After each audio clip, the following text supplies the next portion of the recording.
Hey everybody, Aaron here, and I was recently sent this Insta360 Link webcam. This video is not sponsored. I was just sent the product and I'm going to give it an honest review. So after having to completely obliterate the box because it was hella strong, which is fine. It came with a little adapter for the native USB-C to USB-A if you need it, and the USB-C cable. These little corners for whiteboard tracking, I'll talk about that later. And then the camera, it's cute, it's lightweight, it's a little swivelly doodad, which, is fun. So I went to the Insta360 website, downloaded the companion software, and fired it up.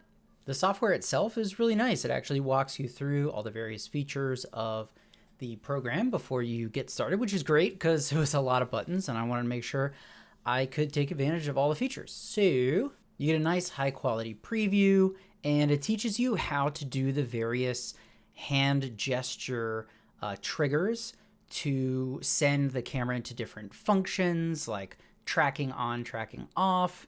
There's a gesture for zooming in and out, and then a gesture to toggle back and forth between the whiteboard view and the regular tracking view. So once I finished the, beginning tutorials, I wanted to check it out. And at first, when you start at the camera, it is not tracking you. But once you enable tracking and you do a goofy little zigzag like I'm doing there, it starts to track you. And I was actually surprised at how smooth the tracking was compared to tracking that is software based, like in the NVIDIA broadcast program, which I immediately wanted to compare the two, which is what I've been using recently in meetings and stuff like that. So I went ahead and fired it up so that I can do a side by side. The camera being used in NVIDIA broadcast is a Logitech C930 or something series. Can't remember which, if it's the 930 or the 922, but you can see that the software-based tracking is definitely lagging behind. It's stuttery and not very smooth at all. The other thing you can do is go all the way up to 4K with this camera, and it actually looks pretty dang nice.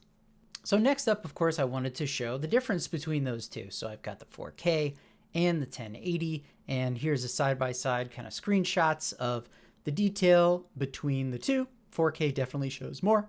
The autofocus on this is actually really good as well, and you can get things pretty dang close to the lens, and it adjusts itself pretty fast.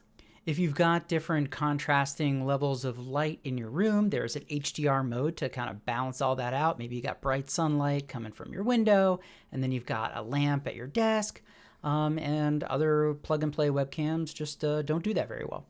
There's also a really cool desk mode in case you do like arts and crafts or you just want to show something down at, the hand level. You can turn on that mode and it'll zip down and flip the image for you. And there you go. Oh yeah, so those little L-shaped stickers, if you have like a whiteboard or a chalkboard or something like that, you can put those on the four corners and then you just do like a V-shaped hand gesture and it will center the whiteboard and zoom in on it. It's really cool if you're like a streamer or something, and let's say you get a subscriber, you want to put their names down somewhere, you can get it from your desk and you can go over there and you can write their name and say thank you and like turn on the mode and zoom in and just makes them feel really special.